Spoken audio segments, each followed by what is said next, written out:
Hello students. आज का जो टॉपिक है हम आपको पढ़ाएंगे वो है acid base titration. My self Sudhir Arora. So let's start it. सबसे पहले बताएंगे एसिड बेस टाइट्रेशन क्या होती है। ये वो टाइट्रेशन है जो बेस्ड होती है एसिड बेस रिएक्शन के ऊपर, और इनको हम एसिड बेस टाइट्रेशन इसलिए बोलते हैं। इनमें एक रिएक्टेंट एसिड होता है, दूसरा रिएक्टेंट बेस होता है और सॉल्ट और वाटर बनते हैं इसमें। इनको हम न्यूट्रलाइजेशन टाइट्रेशन भी कहते हैं, क्योंकि एसिड और बेस इसमें एक दूसरे की एसिडिक और बेसिक प्रॉपर्टीज को डिस्ट्रॉय कर देते हैं और न्यूट्रलाइज कर देते हैं। इसका एग्जांपल हो सकता है कि जैसे हम स्टैंडर्ड NaOH सॉल्यूशन ब्यूरेट में ले रहे हैं, फ्लास्क में HCl ले रहे हैं एज ए एनालाइट, और फिनोप्थिलीन यूज करते हैं एज ए इंडिकेटर। तो लाइट पिंक कलर जो होता है वो एंड पॉइंट पे आता है।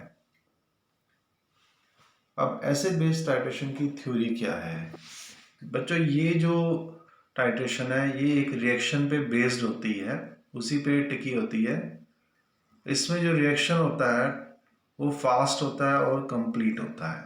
तीसरा, जो इसका एंड पॉइंट होता है जहाँ रिएक्शन कंप्लीट होती है, उसको हम इंडिकेटर की मदद से उसको हम इंडिकेट करते हैं बाय ए कलर चेंज। नेक्स्ट, रिएक्टेंट जो होते हैं रिएक्शन के वो एसिड होते हैं और बेस होते हैं, जैसा कि आपको मैंने अभी भी बताया है। ब्राउनस्वीट लोरिक कॉन्सेप्ट जो होता है उसके अकॉर्डिंग एसिड जो होता है वो प्रोटॉन देता है और बेस जो होता है प्रोटॉन लेता है। अब एसिड अगर प्रोटॉन दे रहा है तो वहां पर बेस को प्रोटॉन लेना ही होगा, तभी ये रिएक्शन कंप्लीट होगी, और रिएक्शन कंप्लीट होगी तभी हमारा टाइट्रेशन कंप्लीट होगा। तो ये एसिड बेस टाइट्रेशन की थ्योरी है। लास्ट में जो एंड पॉइंट आता है रिएक्शन के कंप्लीट होने पे वो पीएच चेंजेस की वजह से आता है। उसके लिए हम सुइटेबल इंडिकेटर लेते हैं जो कि पीएच चेंज के ऊपर वर्क करता है और अपना कलर चेंज प्रोड्यूस करता है। नेक्स्ट, एसिड बेस इंडिकेटर्स क्या होते हैं? ये वो सब्सटेंस हैं जो कि एंड पॉइंट को इंडिकेट करते हैं एसिड बेस टाइट्रेशन के अंदर। ये कलर चेंज प्रोड्यूस करते हैं एंड पॉइंट पे, जो हमें अपनी आंखों से विजुअली दिखता है, जिससे हमें पता चलता है कि हाँ एंड पॉइंट आ गया है। ये कलर चेंज शो करते हैं क्योंकि पीएच में चेंजेस आते हैं। जिस मीडियम में अवेलेबल होते हैं वहाँ के पीएच में बदलाव आते हैं, बिकॉज टाइट्रेशन का एंड पॉइंट आता है तो वहाँ के पीएच में चेंजेस आ जाते हैं, जिस वजह से ये अपना कलर चेंज प्रोड्यूस करते हैं। Example can be phenolphthalein which shows pink color on change of pH from acidic to basic in titration of NaOH with HCl at the end point. Theories क्या है एसिड बेस इंडिकेटर्स की, कैसे acid base indicator काम करते हैं, किस किसने क्या क्या कहा है इनके बारे में।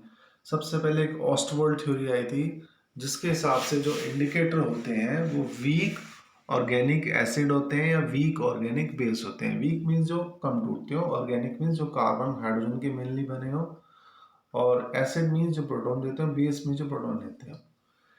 इंडिकेटर जो होता है टूटता है, ब्रेक हो जाता है, तो उसकी वजह से वो अनडिसोशिएटेड स्टेट में आ जाता है। यानी कि indicator can exist in dissociated and undissociated state. यानी कि इंडिकेटर एज सच रखा है तो वो अनडिसोशिएटेड है, और अगर टूटता है तो डिसोशिएटेड है। तो दो तरह की स्टेट्स होती हैं। Each form has its own colour, यानी कि हर फॉर्म का अपना अपना कलर होता है, रंग रूप होता है। If dissociated form is more in concentration, अगर जो डिसोशिएटेड फॉर्म ज्यादा है, इंडिकेटर ज्यादा टूट रहा है, और उसके ज़्यादा टूटने की वजह से उसकी जो डिसोशिएटेड स्टेट है यानी कि टूटी हुई स्टेट है वो ज़्यादा है, तो उसी का कलर सॉल्यूशन के अंदर दिखेगा। और इसका उल्टा भी हो सकता है, अगर इंडिकेटर उतना नहीं टूट रहा है और उसकी जो अनडिसोशिएटेड स्टेट है उसकी कंसंट्रेशन ज़्यादा है टूटे हुए इंडिकेटर से, देन हम ये कहेंगे कि हाँ बिकॉज इंडिकेटर एज सच रखा हुआ है, नहीं टूट रहा है, तो उसी की कंसंट्रेशन ज़्यादा है, तो उसी का कलर दिखेगा सॉल्यूशन के अंदर। बाकी HPH इसका एग्जांपल है, जैसे कि फिनोप्थिलीन वो ब्रेक होता है पीएच नेगेटिव में और पीएच पॉजिटिव में। तो ये कह सकते हैं which one is more in concentration colour of that will appear, यानी कि HPH अगर ज़्यादा है तो HPH की कलर दिखेगी, अगर पीएच नेगेटिव और H पॉजिटिव ज़्यादा है तो पीएच नेगेटिव की कलर दिखेगी। एग्जाम्पल इन्होंने फिनोप्थिलीन लिया है यहाँ पर। फिनोप्थिलीन जो होता है बेसिक मीडियम में पिंक कलर दिखाता है एंड पॉइंट के ऊपर, because it has high concentration of dissociated form. Alkaline medium में यानी कि बेसिक मीडियम में HPH टूटता है पीएच नेगेटिव और H पॉजिटिव में वो ज्यादा टूटता है, तो पीएच नेगेटिव की कंसंट्रेशन ज़्यादा है, जैसे कि हमने यहाँ दिखाया, देखिए ये यहाँ पर HPH जो है हमारा H प्लस और पीएच नेगेटिव में टूटा। आपने अल्कलाइन मीडियम लिया, फॉर एग्जांपल NaOH लिया, तो NaOH ने OH नेगेटिव निकाला और Na पॉजिटिव निकाला, तो H प्लस जो HPH से निकला था वो OH नेगेटिव से रिएक्ट करके वाटर बना रहा है, तो H प्लस इधर यूज हो जाएगा तो HPH और ज़्यादा टूटेगा, तो इससे पीएच नेगेटिव की कंसंट्रेशन बढ़ेगी, और पीएच नेगेटिव का होता है पिंक कलर, वो उसके अंदर दिखने लगेगा फ्लास्क के अंदर।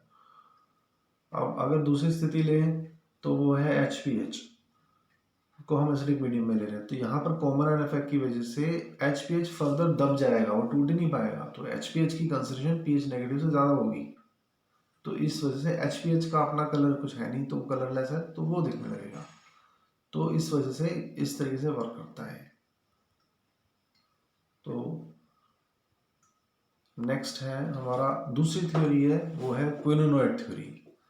क्विनोनॉइड थ्योरी ये कहती है कि इंडिकेटर जो होते हैं वीक ऑर्गेनिक एरोमेटिक सब्सटेंस होते हैं। वीक का मतलब आपको बता चुका हूँ, जो कम टूटते हैं। ऑर्गेनिक मीन्स कार्बन, हाइड्रोजन, और सब्सटेंसेस एज सच कोई भी केमिकल सब्सटेंस हो सकता है। तो ये दो तरह की फॉर्म में मिलते हैं, या तो बेंजीनोइड फॉर्म जो बेंजीन की जैसी होती है, जो हमने बेंजीन का स्ट्रक्चर दिखा रखा है यहाँ पर, या फिर क्विनोनॉइड फॉर्म जो किनोन की जैसी थी, जो हमने क्विनोनॉइड फॉर्म यहाँ दिखा रखी है। Each form has its own colour, her form का अपना अपना कलर होता है। अगर बेंजीनोइड फॉर्म की कंसंट्रेशन ज़्यादा है तो इसी का कलर सॉल्यूशन में दिखेगा, और अगर क्विनोनॉइड फॉर्म की कंसंट्रेशन ज़्यादा है तो उसी का कलर दिखेगा। और एक समय में एक ही फॉर्म एक पर्टिकुलर पीएच मीडियम में मिलती है, तो जो मिलेगी जैसे कि मैंने बताया उसी का कलर दिखेगा। तो एक मीडियम में चाहे तो एसिडिक है या बेसिक है तो एक ही फॉर्म मिलेगी। आइए इसको छोटा सा एग्जांपल है यहाँ पर जो हमने दिया है, फिनॉप्थिलीन। फिनॉप्थिलीन की जो बेंजीनोइड फॉर्म है वो एसिडिक मीडियम में मिलती है, और ये फॉर्म कलरलेस होती है इसकी, जो हमने इसमें दिखाया स्ट्रक्चर। और इसकी जो क्विनोनॉइड फॉर्म है वो अल्कलाइन मीडियम में मिलती है, और इसका पिंक कलर होता है। ये हमने स्ट्रक्चर दिखा रखे हैं दोनों, फिनॉप्थिलीन के बेंजीनोइड फॉर्म के और क्विनोनॉइड फॉर्म के। ऐसे ही मिथाइल ऑरेंज के भी होते हैं। तो ये हमने सिंगल एग्जांपल शेयर किया यहाँ पर। नेक्स्ट, न्यूट्रलाइजेशन टाइट्रेशन कर्व, ये बहुत इंपॉर्टेंट टॉपिक है, इसको और ज़्यादा ध्यान से सुनना है। ये एक कर्व होता है, इस कर्व को हम प्लॉट करते हैं बिटवीन पीएच ऑफ मीडियम और टाइटेंट वॉल्यूम के बीच में। जैसे जैसे टाइट्रेशन आगे बढ़ती है तो टाइटेंट वॉल्यूम भी बढ़ता जाता है और पीएच में बदलाव आते हैं, तो इन दोनों के बीच में एक कर्व प्लॉट करते हैं। हम रीडिंग्स नोट करते हैं और कर्व प्लॉट करते हैं। तो अभी कर्व प्लॉट करने का बेनिफिट क्या है? इसके पर्पस है, एक तो ये एंड पॉइंट पता लगाने में हमारी मदद करता है, लोकेट द एंड पॉइंट। दूसरा, help in selection of indicator, यानी कि कौन सा इंडिकेटर लें, एंड पॉइंट कहाँ आ रहा है, किस पेज रेंज में आ रहा है, तो वो उसके अकॉर्डिंग हम इंडिकेटर सेलेक्ट कर सकते हैं। और टाइट्रेशन को अच्छे तरह से अंडरस्टैंड करने में हमारी हेल्प करता है। ये एक छोटा सा एग्जांपल दिया हमने, strong acid strong base, HCl के NH से टाइट्रेशन लिया हमने यहाँ पर। देखिए शुरुआत में हमने बिरेट के अंदर हमने NH लिया, फ्लास्क के अंदर हमने HCl लिया। तो शुरू में जो हमारा pH है वो 1 से 2 की रेंज में, जो कर्व स्टार्ट हो रहा है 1 से 2 के आसपास से स्टार्ट हो रहा है।